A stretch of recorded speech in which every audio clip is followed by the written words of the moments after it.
कृष्ण चला गया वन में शिकार खेलने के लिए। अब वन में था सिंह, तो सिंह ने मणि की चकाचौंध को देखा तो कृष्ण को मार दिया और मणि को छीन लिया। भाई मारा गया।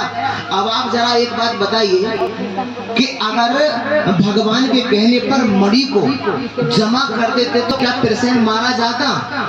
क्यों सज्जनों, आप जरा विचार करिए। भाई भगवान ने कितनी बार कहा था कि इस मणि को हमारे खजाने में जमा कर दो, मान जाओ, और दुर्भिक्ष पड़ेगा तो इससे गरीबों का हित हो जाएगा, किसी के काम आ जाएगी, कर दो। लेकिन एक बात भी मानी नहीं, और नहीं मानी तो भोगा। घट की घटना, चला गया कृष्ण।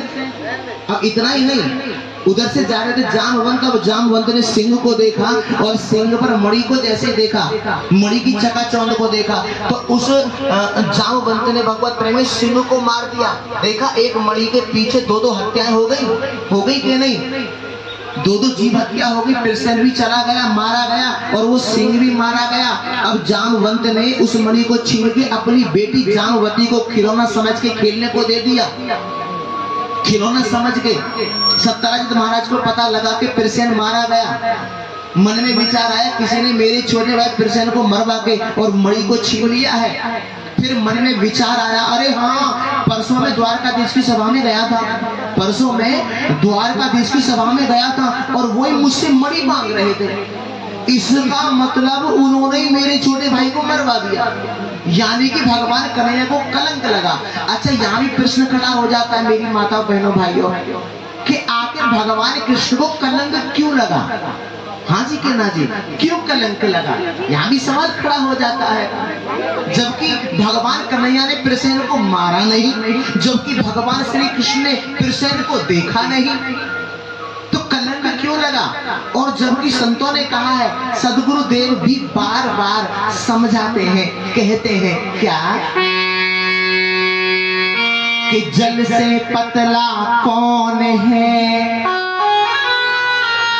और कौन भूमि से भार, कौन अग्नि से तेज है, कौन काजल से कार। इसके प्रति उत्तर में कहा कि जल से पतला ज्ञान है, पाप भूमि से भार, क्रोध अग्नि से तेज है, कलंक काजल से कार। तो जल से पतला ज्ञान है और पाप भूमि से भार, क्रोध अग्नि से भी तेज है, कलंक काजल से कार। यदि काजल से भी कोई कारी चीज है तो मेरी मैया बहनों भाइयों कलंक है, व्यर्थ का कलंक है जो भगवान कृष्ण को लगा है। आज श्री कृष्ण गर्गाचार्य जी के पास गए और जाकर के कहा, गुरुदेव गुरुदेव ये बताइए कि मुझे कलंक क्यों लगा है? जबकि मैंने कृष्ण को देखा नहीं, मैंने कृष्ण को मारा नहीं, तो फिर मुझे ये आवाज आई है गुरुवर कि मैंने सत्यराजित महाराज के छोटे भाई कृष्ण को मरवा के और मणि को छीन लिया है, हत्या लिया है। गर्गाचार्य जी ने कहा, सुनो कन्हैया, हम बताते हैं कि तुम्हें व्यक्ति का कलंक क्यों लगा है, क्योंकि तुमने भादों के महीने में चतुर्थी का चंद्रमा देख लिया होगा। क्योंकि भादों के महीने में चतुर्थी का चंद्रमा देख लेने से व्यक्ति को व्यर्थ का कलंक लग जाता है। इसलिए मेरी माता मेरी बहनों भाइयों आप भी ध्यान रहे, सावधान रहिएगा, भादों के महीने में चतुर्थी का चंद्रमा मत देख लेना। आपने कई बार ऐसा विचार, आपने ऐसा देखा होगा कि आप वो गलती करते नहीं, वो अपराध आप करते नहीं, लेकिन आपको कलंक लग जाता है, झूठा इल्जाम लग जाता है। वो क्यों होता, कब होता, कैसे होता है? उसका कारण यही है, कह दो जय श्री कृष्ण, यही कारण है। इसलिए भगवत प्रेमी अब विचार करिए, जब भगवान कन्हैया को नहीं छोड़ा तो हम और आपको है क्या चीज? कुछ भी है कि नहीं? अब मेरे श्री कृष्ण 10-5 लोगों को अपने संग लेकर के गए, बातें ना करें प्लीज। 10-5 लोगों को लेकर के संग भगवान कन्हैया गए वहीं पर जहां पर कृष्ण मरा पड़ा है। अब वहां जाके देखा तो वहां सिंह के पैरों के निशान, मतलब शेर के पैरों के निशान। अब उन निशानों के साथ साथ थोड़े से आगे को बढ़े, अब आगे पहुंचे तो वहां जामवंत के पैरों के निशान, सिंह मरा पड़ा, वहां सिंह मरा पड़ा है। तो वहां जामवंत के पैरों के निशान है। अब उन निशानों के साथ साथ आगे को बढ़े तो गुफा के द्वार पे पहुंच गए।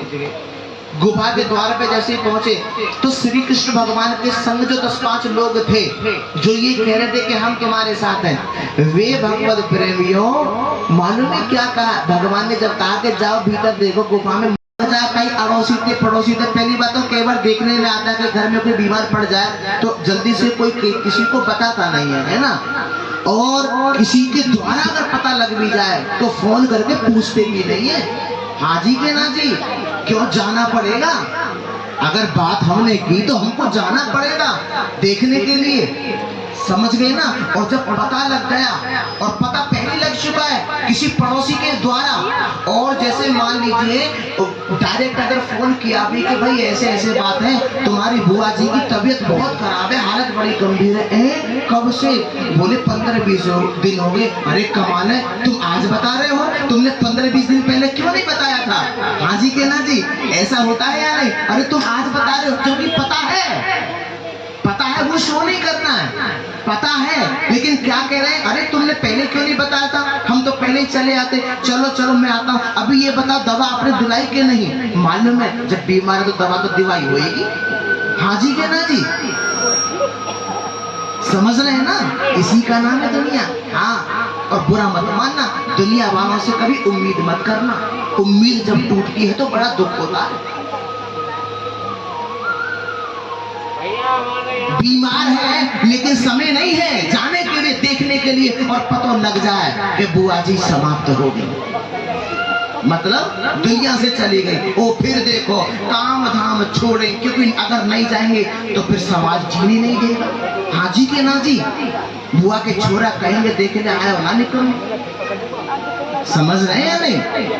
जानो पड़े, वो काम दाम छोड़ो, फिर पहुंच गए। और फिर पहुंचे भी कैसे सुन लो, अगर लेट हो गए, अरे भाई क्यों देर कर रहे हो, क्रियाक्रम कर करके छुट्टी कर, काहे को लेट कर रहे हो? यानी कि गए फॉर्मेलिटी निभाने के लिए, ठीक है, यानी कि इतनी जल्दी है कि जल्दी क्रियाक्रम हो और हम अपने अपने घर पहुंचे। समझ रहे हैं हमें? और सुन लो चौथी बात और सुन लीजिएगा भगवत प्रेमियों, पहले ही सुन लीजिएगा, घर से निकले तो रास्ते में ही छोले भटूरे मार लिए। समझ रहे हैं ना? क्योंकि वहां कुछ खाना तो है नहीं, मिलेगा तो है नहीं, पानी का भी कोई पूछेगा नहीं। समझ रहे हैं नहीं? तो पहले छोले भटूरे मार लिए और जैसे वहां फटाफट वहां क्रियाक्रम हुआ, उसके बाद निकले, फिर आके रास्ते में पहले होटल पर रुके। हाँ जी के ना जी, अब फिर तो काय के खोपड़ी में दर्द हो रहा है, काय के टांगन में दर्द हो रहा है। हाँ जी के ना जी, इसका नाम है दुनिया, बुरा मत मानियो, ठीक है। व्यक्ति शरीर छोड़ देता है तो भगवत प्रेमियों आभूषणों को उतार लिया जाता है, आभूषणों को, सोने चांदी के आभूषणों को उतार लिया जाता है, लेकिन जो वस्त्र पहन रखे उनको नहीं उतारते। समझ रहे हैं ना? उनको तो जाने दो, वो किस काम के हैं, होंगे 100-200 रुपया के, लेकिन सोने चांदी के तो आभूषण हजारों के हैं ना, उनको क्यों उतार लेते हैं? इसका अर्थ है कि इस संसार को, इन दुनिया वालों को हमसे नहीं, हमारे आभूषणों से प्रेम है। कह दो जय श्री कृष्ण। बड़ा कड़वा शब्द है, बुरा मत मानियो, इसीलिए छोड़ दो साथ गैरों का, किसी दिन छोड़ जाएंगे, कह दो बाकी बिहारी लाल। लेकिन अपने गुरु और गोविंद वो सत्ता है। प्रेम सबसे करिए, प्रेम सबसे करिए, सारी जिम्मेदारियां निभाइए, सारे रिश्ते नाते निभाइए, लेकिन उम्मीद मत करिए कि कोई हमारी मुसीबत के दिनों में काम आएगा। अगर उम्मीद करोगे तो उम्मीद निश्चित टूटेगी, और जब उम्मीद टूटेगी तो रोना पड़ेगा। कह दो जय श्री कृष्ण। जैसे आज मेरे गोविंद के संग 10-5 लोगों ने कह दिया, महाराज आप ही जाइए, कलंक हमें नहीं तुम्हें लगे है।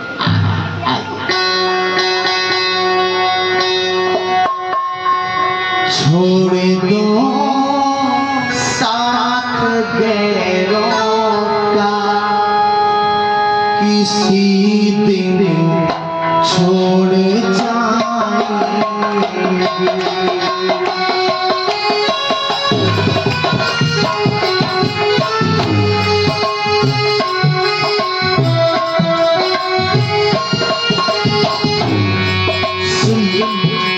छोड़ दो साथ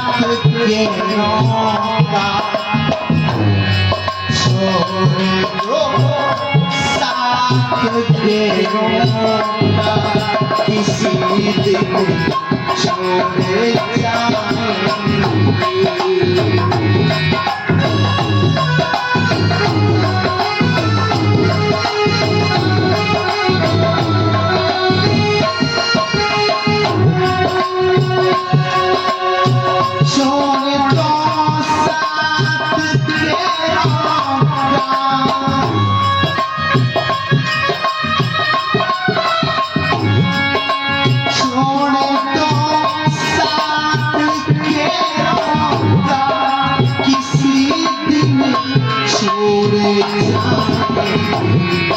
और सुनिए, तू बिना दिल का क्या जाने, तू बिना दिल का क्या जाने, कभी मोड़ जाने।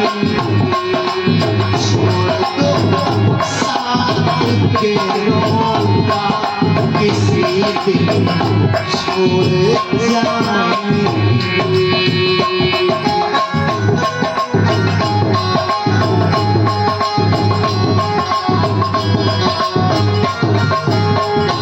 उठाइए दोनों ताली से।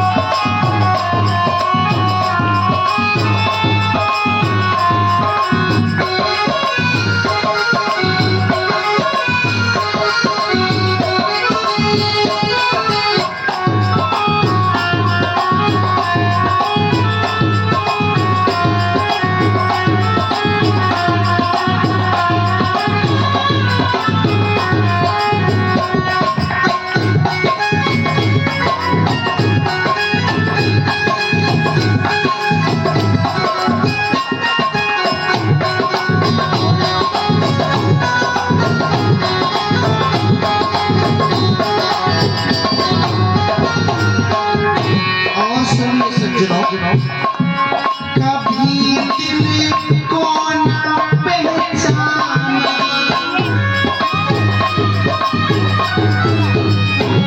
कभी दिल को ना पहचाना, किया प्यार दौलत से।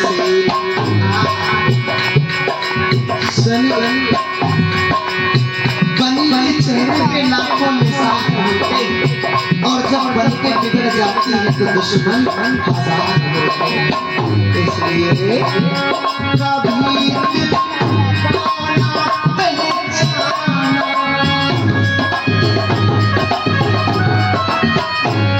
किया प्यार दौलत से।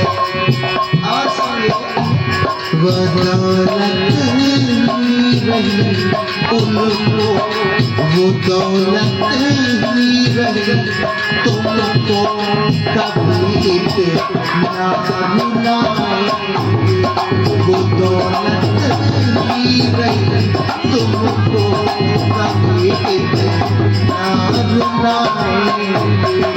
छोड़ दो साथ तेरा किसी दिन छोड़ जाएंगे।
हम दम पता क्या कौन हम दम हमारे काम आएंगे पता क्या कौन हम दम हमारे काम आएंगे छोड़ दो साथ तेरों का इसी दिन छोड़ जाएंगे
बड़ी सुंदर बात यहाँ ये कहते हैं कि कोई हमारे लिए कांटे क्यों ना बोल हमको कांटे नहीं बोले हमारे लिए सभी के लिए पुष्प बोले कहते वैसे इसलिए मेरा दिल टूट कर भी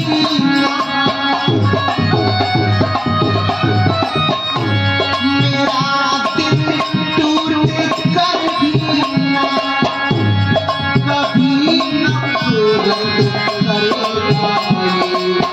समझ रहे हैं ना आपकी नसीबी दुआ से मनाते आपकी नसीबी दुआ से मनाते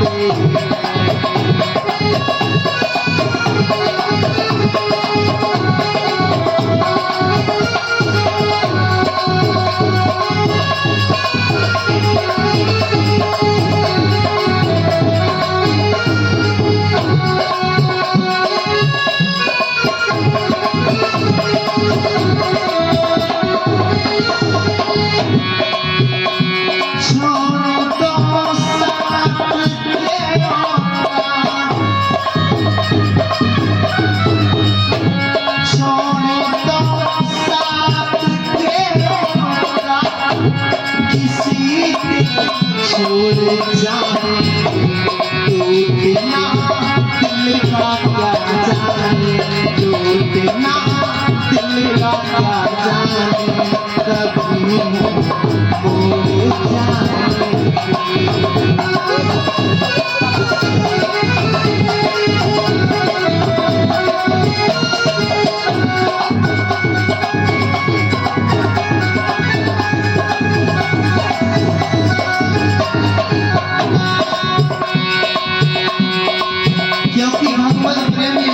परिवर्तन संसार का नियम सब कुछ बदलने वाला है इंसान का भरोसा इसलिए कहा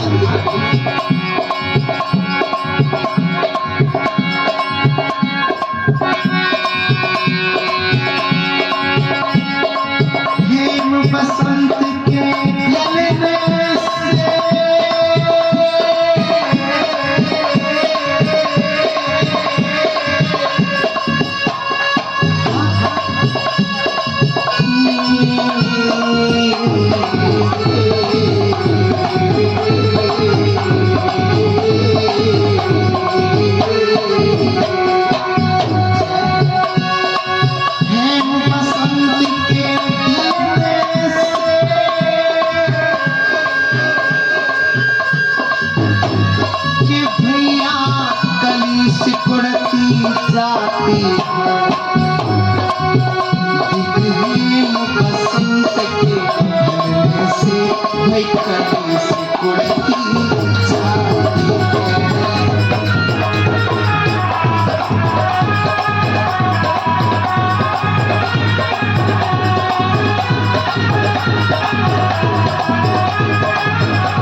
ऐसे छोड़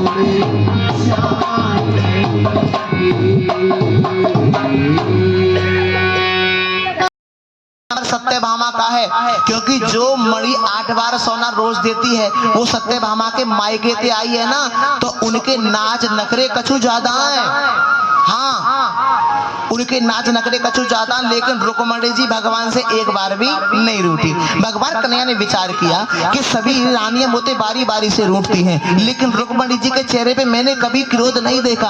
आज 2-4 ऐसी अटपटी बातें कहूं जो मेरी प्यारी रुक्मणी को भी क्रोध आ जाए, मैं भी तो देखूं कि उनका चेहरा क्रोध में कैसा लगता है। अब तो भगवत प्रेमियों, मेरे गोविंद भगवान सीधे गए रुक्मणी जी के कक्ष में, जाके बैठे गए, बोले कुछ नहीं। रुक्मणी जी ने बड़ा आदर सत्कार किया, बड़ा सम्मान किया, बैठ के टेढ़ी नजर करके देखने लगे। और जब रुक्मणी जी देखने लगे तो दृष्टि को नीचे कर लिया। रुक्मणी जी ने कहा, स्वामी आज आप उदास हैं, क्या बात है? मुझसे कोई गलती हो गई है क्या, या मुझसे कोई अपराध बन गया है? स्वामी आप बोलते क्यों नहीं हैं? भगवान कन्हैया ने टेढ़ी नजर करके देखा। रुक्मणी जी जब देखने लगी तो दृष्टि को नीचे कर लिया। रुक्मणी जी ने फिर हाथ जोड़े और कहा, हे नाथ आप बोलते क्यों नहीं हैं? स्वामी मुझसे ऐसी कौन सी गलती हो गई है जिसके कारण बस आज आपके चेहरे पे उदासी है? आप बताइए ना, कौन सी गलती हुई है? भगवान कन्हैया ने कहा, एक गलती होती तो मैं तुम्हें बताता भी, तुम गलती पर गलती करती आ रही हो। स्वामी मैंने ऐसा कौन सा अपराध किया, कौन सी गलती की है? सबसे बड़ी गलती तो तुमने देवी ये की है कि मुझ ग्वारिया से विवाह किया।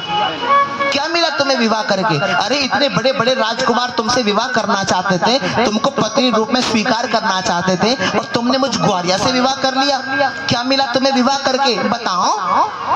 भगवान ने चेहरे की ओर देखा, क्रोध आया होगा, तो अभी भी क्रोध नहीं आया।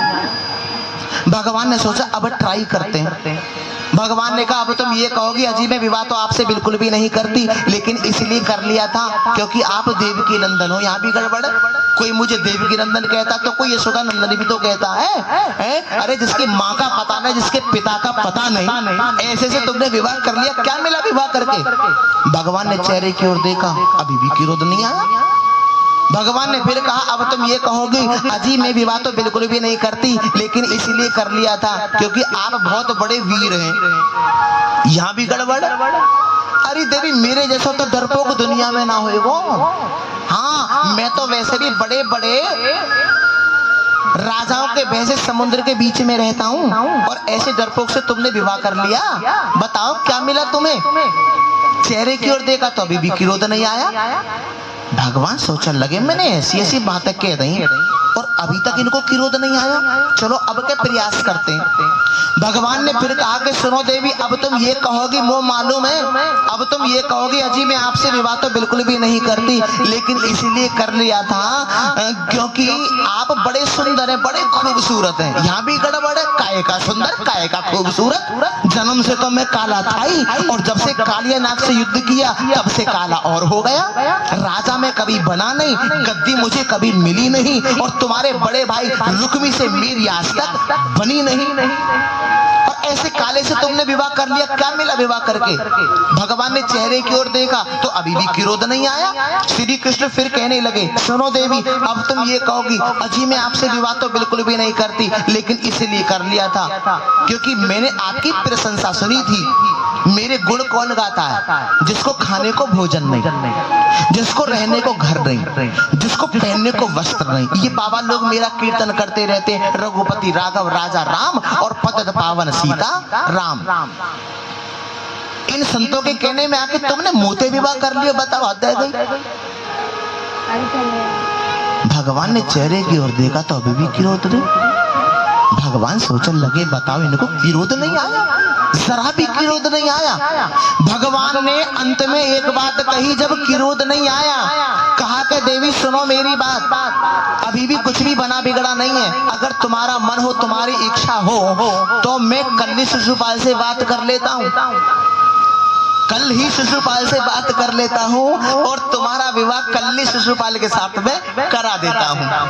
सज्जनों ये बात मालूम है कब कही? भगवान कन्हैया ने रुक्मणी जी से, जब आजकल की पत्नी होती ना तो सब अकल ठिकाने लगा देती, सब ठीक ठाक है जाते जे पति देव। लेकिन रुक्मणी जी को क्रोध नहीं आया, जरा भी क्रोध नहीं आया रुक्मणी जी को। बेचारी जमीन पे गिर पड़ी मूर्छित होकर के। भगवान कन्हैया सोचने लगे, हे भगवान इनको तो मूर्छा आ गई। भगवान ने 4 भुजाएं धारण की, 2 भुजाओं से रुक्मणी जी को उठाया, 1 भुजा से पसीना पहुंचने लगे, 1 भुजा से पंखा झल रहे हैं। 1 घंटे बाद रुक्मणी जी को होश आया। 1 घंटे बाद जब होश आया तो भगवान कन्हैया ने हाथ जोड़े। वो ईश्वर श्री कृष्ण हाथ जोड़ के खड़े हैं और कह रहे हैं, देवी क्षमा करना, बचपन से ही मैं विनोदी स्वभाव का रहा हूं ना, तो ना जाने मुख से क्या क्या निकल गया। मैंने तुम्हारे चेहरे पे कभी क्रोध देखा नहीं था।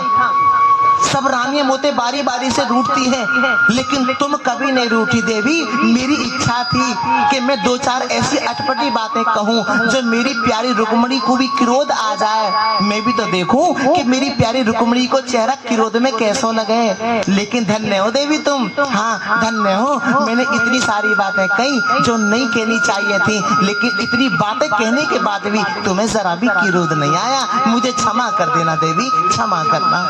भगवान की आंखें भर आई। रुक्मणी जी ने कहा, स्वामी कैसी बातें कर रहे हैं, आपने गलत थोड़ी ना कहा है, आपने कुछ भी गलत नहीं कहा, बिल्कुल ठीक कहा है।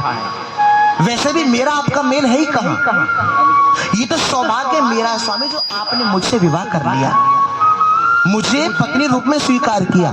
अरे कहां तो प्रकृति से आबद्ध मैं एक नारी, और कहां प्रकृति से परे आप पुराण पुरुषोत्तम। आपने कहा कि जिसकी माता का पता नहीं, जिसके पिता का पता नहीं, ऐसे से विवाह क्यों किया। एक बात बताओ स्वामी, आपके भी माता पिता होते हैं क्या? भाई यहाँ आके आप किसी को माता बना लेते हो, किसी को पिता बना लेते हो, इसमें मेरा क्या दोष है, क्या दोष है? तीसरी बार आपने कहा मैं डरपोक हूँ, ये भी गलत नहीं कहा। सुनो, आप उस हृदय में वास नहीं करते जहां काम, क्रोध, मोह, लोभ और अहंकार भरे पड़े हो। आप तो आत्मा रूपी समुद्र में ही वास करते हो, वास करते हो, जहां ना काम है, ना क्रोध है, ना लोभ है, ना मोह है, ना अभिमान है। आपने कहा मैं काला हूं, काले से विवाह क्यों किया? अरे महाराज, काले हो तब तो कमाल करते हो, हाँ अगर गोरे होते तो भगवान जाने क्या होता, जाने क्या होता। और सुनो नंद लाला, ये तो तुम खैर मनाओ कि तुम लाला हो। ब्रज के संत ने कहा है, अरे नंद लाला, ये तो तुम खैर मनाओ कि तुम लाला हो। अगर तुम लाला की जगह लाली होते तो तुम्हारे ऊपर करोड़न के गले कट जाते, गले कट जाते। ये तो काले हो तो कमाल करते हो, अगर तुम गोरे होते तो भगवान जाने क्या होता, जाने क्या होता। आहा।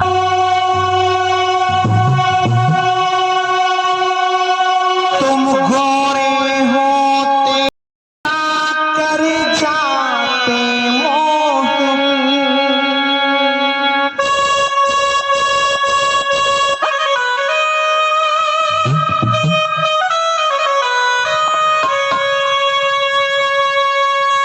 तुम गोरे होते तो क्या कर जाते मोहन। जब काले रंग पर ही, जब काले रंग पर ही दुनिया मर जाती है। घनश्याम तेरी वंशे, घनश्याम तेरी वंशे पागल करे जाती है।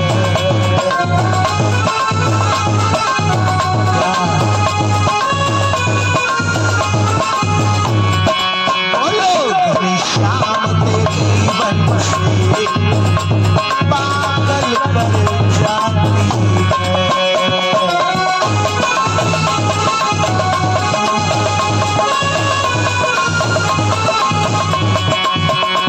घनश्याम तेरी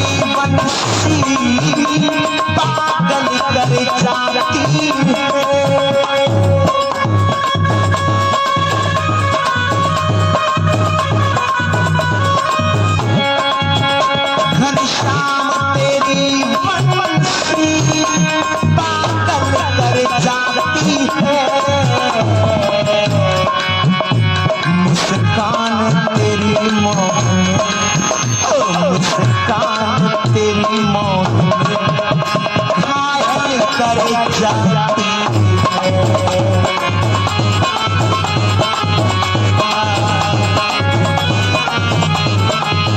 उठा लो दोनों हाथों पर और सुनो, नृत्य करने का मन हो तो आज ही आ जाए, हाँ फिर मत कहिए।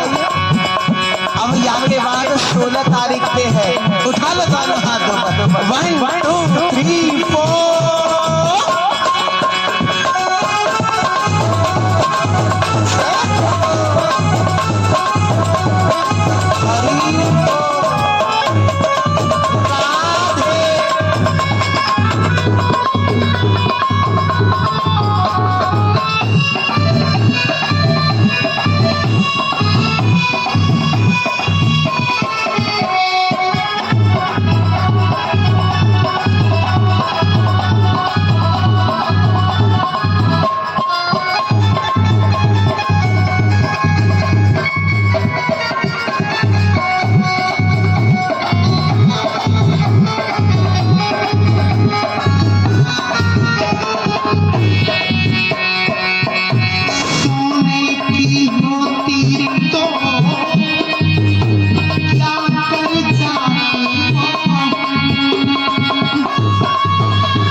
की होकर बास की होकर दुनिया को नचाती है, ये बास की होकर दुनिया को नचाती है। घनश्याम तेरी बंशी पागल कर जाती है।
जब काले रंग पर दुनिया मर जाती है।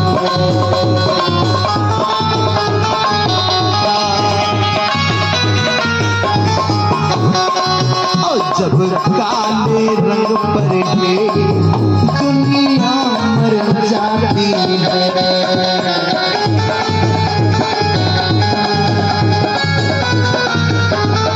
दोनों हाथ ऊपर करेंगे ताली सेवा करते हुए।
बंशी ने सिखाया है।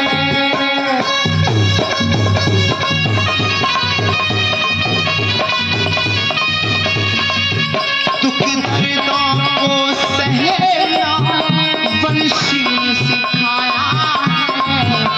इसके छेद हैं सीने में, इसके छेद हैं सीने में, फिर भी मुस्कुराती है।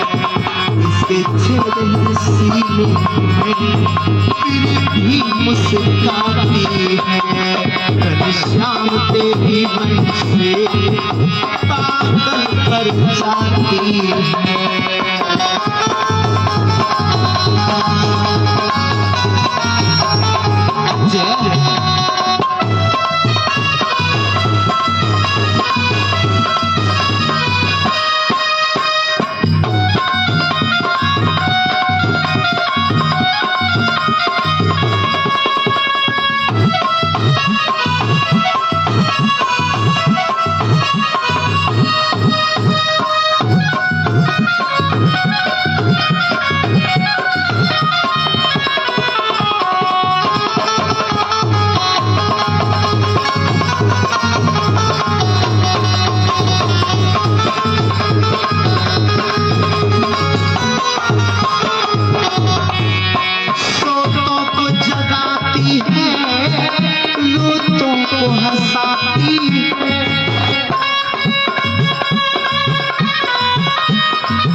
रूठों को मनाने की, रूठों को मनाने की कला तुमको आती है। रूठों को मनाने की कला तुमको आती है। घनश्याम तेरी बंशी पागल कर जाती है।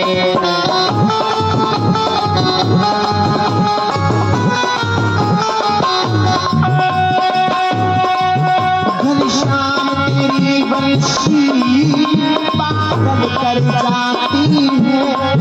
घनश्याम तेरी बंशी पागल कर जाती है। उठा लो दोनों हाथों पर पूरे पूरे, लाइए अपने अंदर समर्पण भाव जो मेरे कृष्ण को अति प्रिय है, और कह दो घनश्याम तेरी बंशी। हाँ, नेक्स्ट से वॉल्यूम और बढ़ा लो। हाँ बोलो बोलो, घनश्याम तेरी बंशी। हाँ, और तुम गोरे होते तो, तुम गोरे होते तो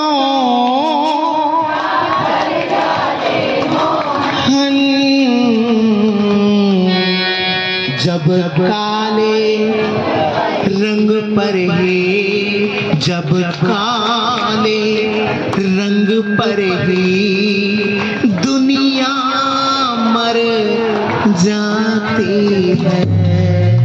उठा लो दोनों हाथों पर एक बार और कह दो, जब काले रंग पर ही, जब काले रंग पर ही दुनिया मर जाती है। दुनिया मर जाती है। दुनिया मर जाती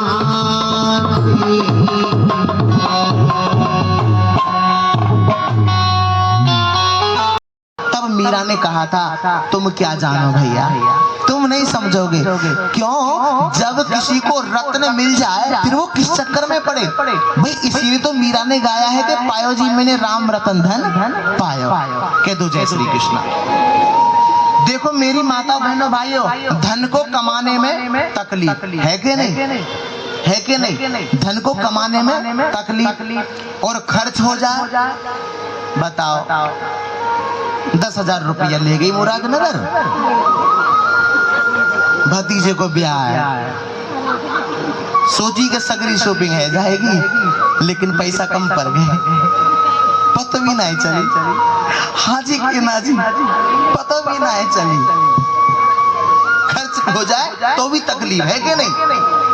जब गई शॉपिंग करने बड़ी खुशी खुशी, एक साड़ी लाऊंगी है ना, एक भतीजे की बहू को मुंह दिखाई एक साड़ी और लाऊंगी। हाँ जी के ना जी हाँ। अब वहां पे आए तो मुंह पे निराशा, चेहरे पे उदासी, क्यों? पैसा कम पड़ गए, और कम भी पड़ गए। अब छोड़ो, कम भी देखा जाए, अच्छे खासे रखे, बहुत मेहनते सब्जी में थे जो बचे, पप्पू के पापा के जेब काटे के 10,000 रुपया इकट्ठे करे, लेकिन खर्च है गए, अब कैसे होएगी? हाँ जी के ना जी। तो धन को कमाने में तकलीफ, खर्च हो जाए तो तकलीफ, और सबसे बड़ी तकलीफ तो बाकी रखवारी करने में है कि नहीं। तो इसीलिए भगवत प्रेमियों, सबसे बड़ा जो धन है वो भगवान नाम का धन है। कह दो जय श्री कृष्ण। इसीलिए मेरा सभी से निवेदन है, आग्रह है, आज कथा का विश्राम दिवस है, सब भजन क्यों करो, ठीक है। जिन्होंने गुरु धारण नहीं किए, दीक्षा नहीं ली, अगर लेना चाहते हैं तो आप कल ले सकते हैं, लेकिन जिन्होंने दीक्षा ले रखी है तो मेरा सभी से आग्रह है कि आप भजन मत छोड़ना। ये वही दौलत है जो इस लोक में भी काम आएगी और परलोक में भी काम आएगी, और ये वही दौलत है जो तुम्हें हर संकट से बचाएगी। कह दो जय श्री कृष्ण, ठीक है। तो कुछ दान दाताओं के नाम मेरे पास और आ गए हैं, और आज ढीले से पढ़ रहे हैं, कछु का बात है। तो मैं चाहूंगा एक बार इनके लिए जोरदार तालियां हो जाए। गुप्त दान 251 रुपए, ताली सेवा कर दो। हाँ क्या बात है गई, हाँ ढीले पर रहे तो क्या है गो, हाँ सम्मान सबको बराबर होना चाहिए। और गुप्त दान फिरते 200 रुपए, इनके लिए भी जोरदार तालियां। गोविंद के श्री चरण कमलों में हम इनके भी कल्याण की कामना करते हैं, ये सुखी रहें, स्वस्थ रहें, और मेरे गोविंद की कृपा से इनके भंडार हमेशा भरे रहें, कभी कोई कमी इनके जीवन में ना आए। तो ब्रज में रहना है तो क्या कहना है भगवत प्रेमी। इसके बाद आचार्य सुखदेव जी कहते हैं कि परीक्षित, इसके पश्चात भगवान के एक बचपन के मित्र हुए जिनका नाम है सुदामा। अब हम आपसे सुदामा जी के बारे में चर्चा करें, उससे पहले एक भामाशाह का नाम हमारे पास और पहुंच गया है। परम आदरणीय श्रीमान श्री संजय कैरी जी, इनकी ओर से 501 रुपए का सहयोग प्रभु के दरबार में पहुंचा है, इनके लिए भी ताली सेवा हो जाए। और गोविंद के श्री चरण कमलों में हम इनके भी कल्याण की कामना करते हैं, प्रभु की कृपा इन पर भी सदा बनी रहे। कह दो जय श्री कृष्ण। तो भगवत प्रेमी, हम आपसे सुदामा जी के बारे में चर्चा कर रहे हैं। सुदामा जी भगवत प्रेमियों, सबसे पहले इनके जीवन का आप लोग दर्शन करेंगे। कह दो जय श्री कृष्ण। आइए।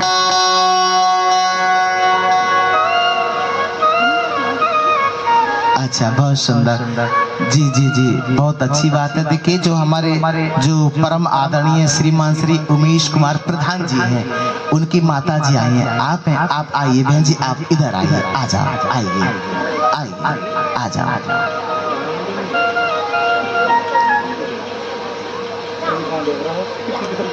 आ जाइए। देखिए, आपने पुत्र को जन्म नहीं दिया, आपने सुपुत्र को भी जन्म नहीं दिया, आपने एक देवता को जन्म दिया है। कह दो जय श्री कृष्ण। वाकई पुस्तक में लिखा हुआ था कि सुदामा जी घर घर भीख मांगते थे, जबकि ये गलत है। परम आदरणीय आचार्य सुखदेव जी महाराज ने एक जगह भी भीख मंगा नहीं कहा सुदामा जी को, और ब्राह्मण को भीख मांगनी भी नहीं चाहिए। ब्राह्मण दान लेने का अधिकारी जरूर है, लेकिन भीख मांगने का नहीं। सुदामा जी गरीब जरूर है, लेकिन दरिद्र नहीं है। अब आप कहोगे दोनों का मतलब तो एक है। हाँ, दोनों का मतलब एक ही है। जैसे कनक कनक ते 100 गुनी मादकता अधिकार, कनक कनक दोनों शब्द एक ही है, लेकिन दोनों का मतलब अलग अलग है। एक कनक धतूरा है और एक कनक सोना है। समझ रहे हैं ना। जैसे समर्पण और त्याग की चर्चा की गई थी भागवत जी में, समर्पण और त्याग का दोनों का मतलब एक है, अर्थ एक है, लेकिन लेकिन दोनों का प्रयोग अलग अलग स्थानों पे किया गया है। समर्पण अपने आप हो जाता है, त्याग करना पड़ता है। भगवान को त्याग से भी ज्यादा समर्पण पसंद है, समर्पण पसंद है। तो सज्जनों, गरीब जरूर है लेकिन दरिद्र नहीं है। दरिद्र उसे कहते हैं जिसके पास में सब कुछ हो फिर भी कहे मेरे पास कुछ भी नहीं है, वो दरिद्र है। और सुदामा जी के पास में संतोष धन है, रूहानियत की कमाई है, तो इनसे बड़ा अमीर कौन होगा, इनसे बड़ा धनी कौन होगा। देखिए सुनिएगा, इसे और स्पष्ट करें, थोड़ा सा क्लियर करें। सज्जनों, एक संत थे और उन संत को कुछ धन पाया था। संत ने सोचा भाई ये धन मेरे तो किसी काम का है नहीं, तो उन्होंने क्या विचार किया कि कोई मुझे अगर कोई निर्धन व्यक्ति मिल जाए तो इस धन को मैं उसको दे दूं, कोई गरीब व्यक्ति मिल जाए इस धन को मैं उसको प्रदान कर दूं। खूब ढूंढा लेकिन कोई गरीब व्यक्ति मिला नहीं। संत को हार करके आश्रम में बैठ गए। अब एक दिन की बात, अचानक